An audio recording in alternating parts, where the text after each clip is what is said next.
स्वागत है आप सबका हिंदी लिटरेचर स्टडीज में। जैसा कि आप सब लोग जानते हैं कि 16 तारीख को आप लोगों का हिंदी का पेपर हुआ है और हमारे पास है इस वक्त प्रश्न पत्र कोड 302 जेडएन का क्वेश्चन पेपर। तो आपके क्वेश्चन पेपर का कोड यदि 302 जेडएन है तो आप बिल्कुल सही जगह पर हैं। तो चलिए बिना समय नष्ट किए इन प्रश्न पत्र के संपूर्ण प्रश्नों को देखा जाए और उन्हें हल करने का प्रयास किया जाए। तो चलिए खंड का को शुरू करते हैं। खंड का में हमसे हिंदी पद्य साहित्य के इतिहास को लेकर 5 प्रश्न हैं जो कि वैकल्पिक हैं। तो चलिए बारी बारी से इन प्रश्नों को देखा जाए। पहले में पूछा जा रहा है अष्टयाम कृति के लेखक हैं, तो इसका राइट आंसर है नाभादास। खा वाले प्रश्न में हमसे पूछा जा रहा है धर्मवीर भारती द्वारा लिखित उपन्यास है, राइट आंसर है सूरज का 7वां घोड़ा। तीसरा प्रश्न है जयशंकर प्रसाद द्वारा लिखित नाटक नहीं है, तो देखिए करुणालय, सज्जन, कल्याणी परिणय ये तीनों जयशंकर प्रसाद द्वारा लिखित हैं। चौथा ऑप्शन सही है भारत सौभाग्य। चलिए घा वाले प्रश्न को देखा जाए। पूछा जा रहा है इनमें से आत्मकथा विधा की रचना है, तो जी हाँ इसका राइट आंसर है आवारा मसीहा जो कि विष्णु प्रभाकर की आत्मकथा है। अगला है यात्रा वृत्त संबंधी गद्य कृति अरे या यावर रहेगा याद, इसके लेखक हैं सच्चिदानंद हीरानंद वात्सायन अज्ञेय। तो अगर आपने इन विकल्पों को चुना है तो आपके प्रश्न बिल्कुल सही हैं। कमेंट सेक्शन में मुझे ज़रूर बताइएगा कि आपके कितने प्रश्न सही हुए हैं और आपका पेपर कैसा गया है। तो चलिए दूसरे नंबर के प्रश्न को देखा जाए। पूछा जा रहा है इनमें से किस काव्य कृति पर ज्ञानपीठ पुरस्कार मिला है, तो जी इसका राइट आंसर है नंबर 3 कितनी नावों में कितनी बार, जो अज्ञेय जी की रचना है और इस पर उन्हें ज्ञानपीठ पुरस्कार प्राप्त हुआ है। चलिए अगला है तीसरे सप्तक का प्रकाशन वर्ष है, राइट आंसर है सन 1959। अगला है कला और बूढ़ा चांद कृति के रचयिता हैं, राइट आंसर है सुमित्रानंदन पंत।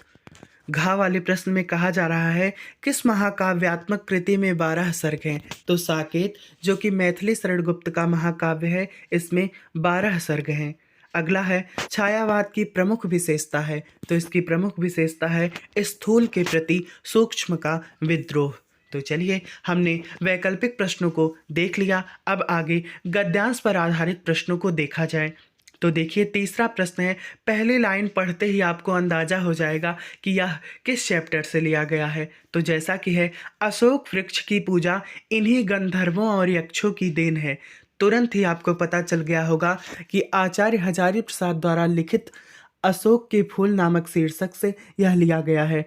तो संदर्भ भी आपका यही हो जाएगा कि प्रस्तुत गद्यांश हमारी पठित पाठ्य पुस्तक हिंदी के अशोक के फूल नामक शीर्षक से उद्धृत है या अवतरित है और इसके रचयिता आचार्य हजारी प्रसाद द्विवेदी हैं। चलिए संदर्भ को हमने देख लिया। अगला प्रश्न है अशोक वृक्ष की पूजा किसकी देन है, तो पहली ही लाइन में आंसर छिपा हुआ है अशोक वृक्ष की पूजा इन्हीं गंधर्वों और यक्षों की देन है। तीसरा प्रश्न है रेखांकित अंश की व्याख्या कीजिए, तो रेखांकित अंश यही है असल पूजा अशोक की नहीं बल्कि उसके अधिष्ठाता कंदर्प देवता की होती थी, यानी असली पूजा अशोक की नहीं बल्कि अशोक के रूप में इसके अध्यक्ष कामदेव की होती थी और इसे मदनोत्सव कहते थे। तो चलिए फिर आगे है अशोक वृक्ष को कौन पुष्पित किया करती थी, तो इसका आंसर आपको अंतिम में मिलेगा। राजघरानों में साधारणतः रानी ही अपने सोनुपुर चरणों के आघात से इस रहस्यमय वृक्ष को पुष्पित किया करती थी। तो चलिए फिर पांचवा प्रश्न देखा जाए, अधिष्ठाता और अस्तवक शब्दों का अर्थ लिखिए। तो अधिष्ठाता का अर्थ होता है अध्यक्ष और अस्तवक का अर्थ है फूलों का गुच्छा। तो इस तरीके से हमने इन पांचों प्रश्नों को देखा जो कि 2-2 नंबर के हैं और सब मिलाकर 10 नंबर का यह गद्यांश है। दोनों गद्यांश में से आपको एक ही करना था। तो चलिए हम दूसरे गद्यांश को भी बता देते हैं। तो दूसरा है नए शब्द, नए मुहावरे एवं नई रीतियों के प्रयोग से युक्त भाषा को व्यावहारिकता प्रदान करना ही भाषा में आधुनिकता लाना है। तो जी हाँ, बिल्कुल आप समझ गए होंगे कि यह भाषा और आधुनिकता चैप्टर से लिया गया है जिसके लेखक प्रो जी सुंदर रेड्डी हैं। तो इसी तरीके से आप लोग संदर्भ भी बना लिए होंगे। चलिए आगे है भाषा में आधुनिकता कैसे आती है, जो कि दूसरा प्रश्न है। तो यहाँ पर ही है नए शब्द, नए मुहावरे, नई रीतियों के प्रयोग से, भाषा को व्यावहारिकता प्रदान करने से ही भाषा में आधुनिकता आती है। अगर आपने इतना ही लिख दिया होगा तब भी आपका प्रश्न पूर्णतः सही है। आगे और भी आप इसमें लिख सकते हैं। पूरे गद्यांश को पढ़ने के बाद इसका जो उचित आंसर है उसे आप आराम से लिख सकते हैं। चलिए तीसरा प्रश्न देखा जाए। हम ज़्यादा गहराई से प्रश्नों को इसलिए नहीं बता रहे हैं क्योंकि यहाँ हम प्रश्नों का बस ओवरव्यू समझ रहे हैं। ठीक है, तो चलिए तीसरे प्रश्न को देखा जाए। रेखांकित अंश की व्याख्या। रेखांकित अंश क्या है? हम अपनी भाषा को अपने जीवन की सभी आवश्यकताओं के लिए जब प्रयुक्त कर सकेंगे तब भाषा में अपने आप आधुनिकता आ जाएगी। तो अर्थ पूरी तरीके से खुला हुआ है, तो आप लोग अर्थ देख लीजिएगा। यानी जब हम जीवन की सभी आवश्यकताओं के लिए अपनी भाषा को प्रयुक्त करेंगे तभी वास्तविक अर्थों में भाषा में आधुनिकता आ सकती है। चलिए अगला प्रश्न देखा जाए। अगला प्रश्न पूछा जा रहा है, भाषा का प्राण तत्व क्या है? तो देखिए, व्यावहारिकता ही भाषा का प्राण तत्व है। यहाँ ही छुपा हुआ है आंसर। तो चलिए फिर पांचवा प्रश्न है, नूतन तथा कार्यकलाप शब्दों के अर्थ लिखिए। नूतन का अर्थ है नया और कार्यकलाप का अर्थ होता है गतिविधियाँ। तो चलिए दोनों गद्यों को हमने देख लिया, आपको एक ही करना था। तो चलिए अब पद्यांश शुरू होता है। तो हम देखते हैं कि पद्यांश में हमसे क्या पूछा गया है। तो पूछा है, कौन हो तुम वसंत के दूत, विरस पतझड़ में अति सुकुमार। तो इतना देखते ही अगर आप लोग पढ़े होंगे तो पता चल गया होगा कि यह श्रद्धा मनु शीर्षक से लिया गया है, जिसमें मनु जो है श्रद्धा से प्रश्न कर रहे हैं। तो तुरंत आप लोग संदर्भ लिख ही लिए होंगे कि प्रस्तुत पद्यांश हमारी पठित पाठ्यपुस्तक हिंदी के श्रद्धा मनु शीर्षक से उद्धृत है, जिसके रचनाकार जयशंकर प्रसाद जी हैं। तो चलिए संदर्भ भी हमने बता दिया। अब रेखांकित अंश की व्याख्या हम बिल्कुल संक्षिप्त रूप से आप लोगों को समझा रहे हैं, बाकी आप लोग डिटेल में लिखे होंगे, मैं ऐसा उम्मीद करता हूँ। तो चलिए व्याख्या को देखा जाए। तो व्याख्या में जो है, मनु श्रद्धा से प्रश्न कर रहे हैं कि कौन हो तुम वसंत के दूत, विरस पतझड़ में अति सुकुमार। आप लोगों को पता है कि उस समय संसार जो है प्रलयमान हो गया था।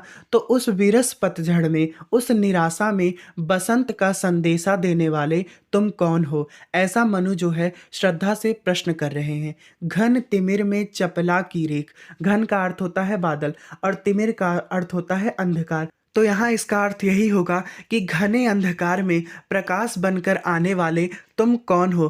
तात्पर्य यह है कि निराशा में, यानी मेरे इस निराशा से भरे हुए जीवन में आशा का संचार करने वाले तुम कौन हो। अगली लाइन है, तपन में शीतल मंद बयार।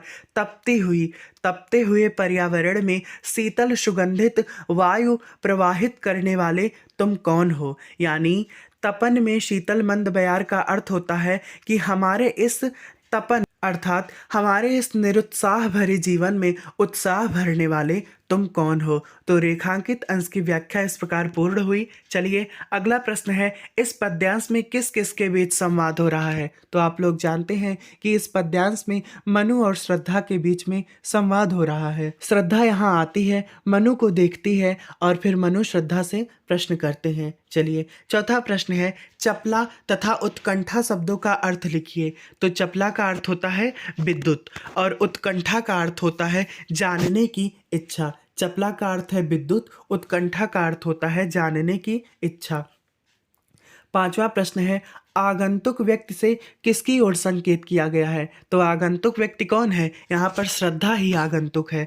तो आगंतुक व्यक्ति से श्रद्धा की ओर संकेत किया गया है। चलिए फिर ये पद्यांश आप लोग देख लीजिएगा, हिरोशिमा चैप्टर से लिया गया है, जिसके लेखक सच्चिदानंद हीरानंद वात्सायन अज्ञेय हैं। हमने एक पद्य को बता दिया, दोनों बताएंगे तो वीडियो लंबी हो जाएगी। चलिए फिर हम जल्दी से व्याकरण शुरू करना चाहते हैं।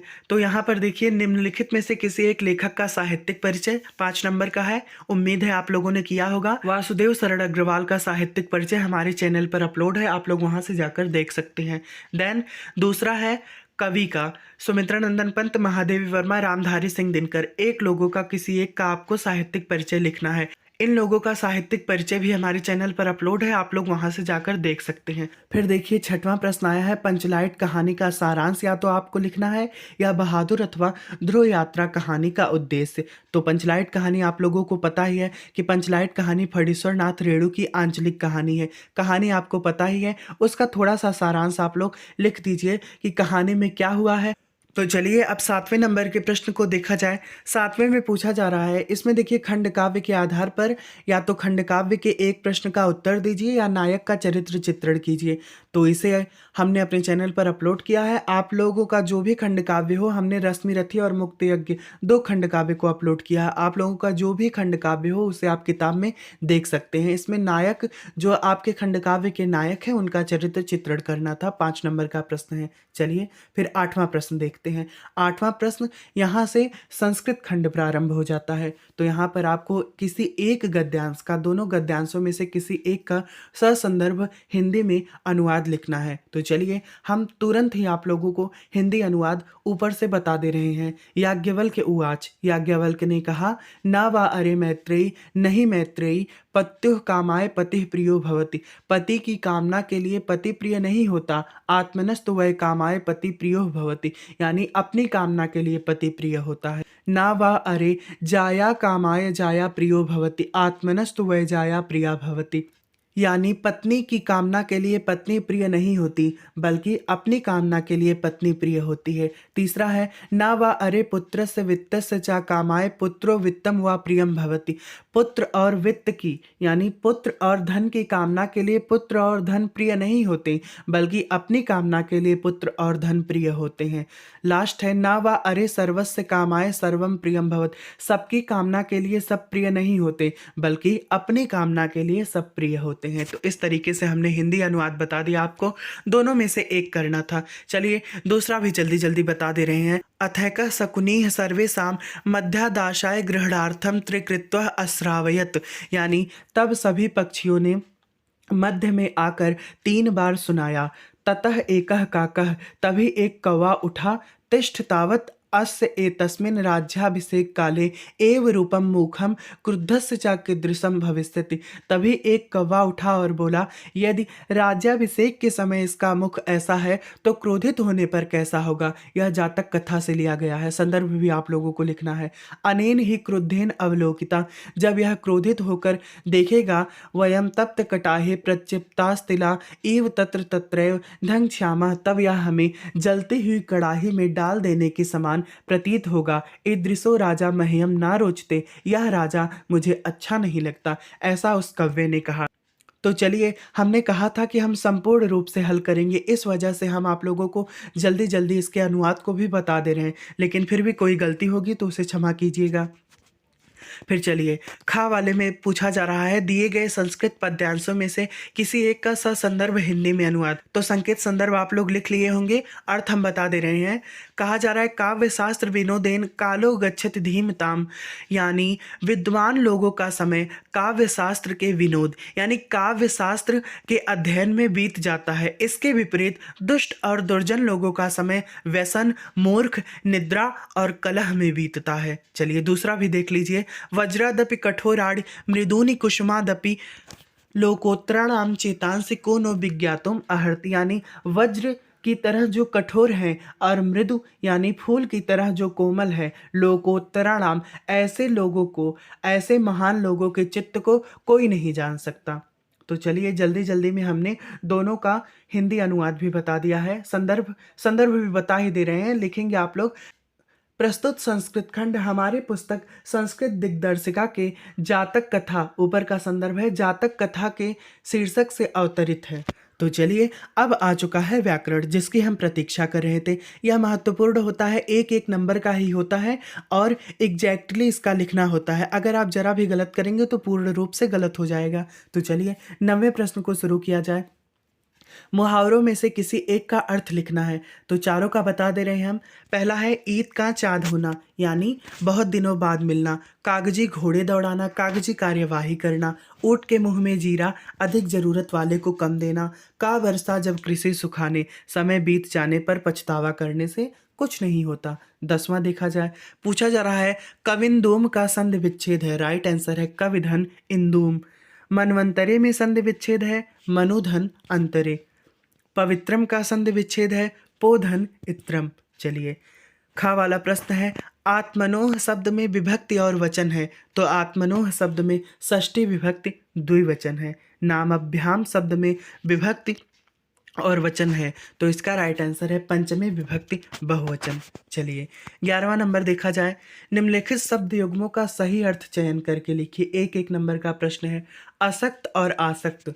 असक्त का अर्थ होता है शक्तिहीन और आसक्त का अर्थ होता है मोहित। दूसरा है भवन और भुवन। भवन का अर्थ होता है घर और भुवन का अर्थ होता है संसार। चलिए, इसका राइट आंसर हो जाएगा ऑप्शन नंबर बी। चलिए, खा वाले प्रश्न को देखा जाए, निम्नलिखित शब्दों में से किसी एक शब्द के दो अर्थ लिखिए। तो चपला का अर्थ होता है विद्युत और लक्ष्मी। पयोधर का अर्थ होता है समुद्र और बादल। विधि का अर्थ होता है कानून या ब्रह्मा या तरीका। चलिए, गा वाला प्रश्न, वाक्यांशों के लिए सही शब्द का चयन करना है। बहुत कम बोलने वाला मितभाषी। जानने की इच्छा रखने वाला जिज्ञासु। चलिए, घा वाला प्रश्न है, दो वाक्यों को शुद्ध करके लिखना है। वह अपनी ताकत के बल पर खड़ा है, तो यानी इसका हो जाएगा वह अपनी ताकत पर खड़ा है। इसमें समस्त प्राणी मात्र का कल्याण है, समस्त नहीं रहेगा, इसमें प्राणी मात्र का कल्याण है। आपके साथ उचित न्याय किया जाएगा, उचित नहीं रहेगा, आपके साथ न्याय किया जाएगा। जीवन और साहित्य का घोर संबंध, घोर गलत है, यहाँ पर जीवन और साहित्य का घनिष्ठ संबंध होगा। चारों में से आपको दो करना था। चलिए, अब वीर रस और करुण रस में से एक की आपको परिभाषा देखनी है, तो वीर रस की देख लेते हैं। युद्ध अथवा किसी कठिन कार्य को करने के लिए जब मन में उत्साह नामक अस्थायी भाव जागृत होता है और यही उत्साह जब विभाव, अनुभव और संचारी भाव से पुष्ट हो जाता है तो वीर रस की निष्पत्ति होती है। चढ़ चेतक पर तलवार उठा, करता था भूतल पानी को, राणा प्रताप सिर काट काट, करता था सफल जवानी को। तो हमने उदाहरण सहित वीर रस को देख लिया। अथवा करके करुण रस पूछा गया है, उसकी परिभाषा है कि जब हृदय में शोक नामक स्थायी भाव जागृत होता है और शोक जब विभाव, अनुभव, व्यभिचारी भाव से पुष्ट हो जाता है तो करुण रस की निष्पत्ति होती है। तो इसका उदाहरण है कि मणि खोए भुजंग से जननी, फंसा पटक रही थी शीस, अंधे आज बनाकर मुझको, किया न्याय तुमने जगदीश। तो हमने वीर और करुण रस भी बता दिया।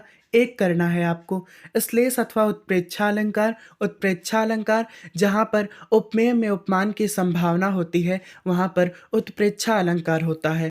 उदाहरण है सोहत ओढ़े पीतपट, श्याम सलोने गात, मनो नील मणिशैल पर आतप पर्यो प्रभात।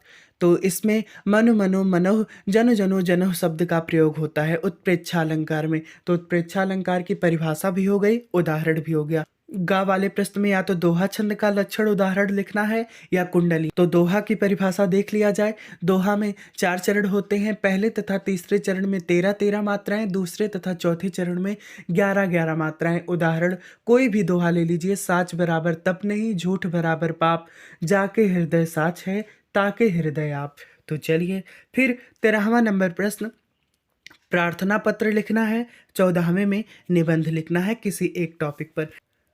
तो इस तरीके से हमने हिंदी के 302 जेडीएन नामक प्रश्न पत्र को पूर्ण रूपेण हल किया है। अगर आपको कहीं भी कोई भी समस्या है, किसी भी प्रश्न में, किसी भी टॉपिक में, कुछ भी, तो आप तुरंत कमेंट सेक्शन में मुझसे पूछ लीजिए। और हाँ, ये बात बिल्कुल बताइएगा कि आप लोगों का पेपर कैसा हुआ है, कितने प्रश्नों को आप लोगों ने हल किया है। पूर्ण रूपेण हमने इस प्रश्न पत्र को हल करने का प्रयास किया है।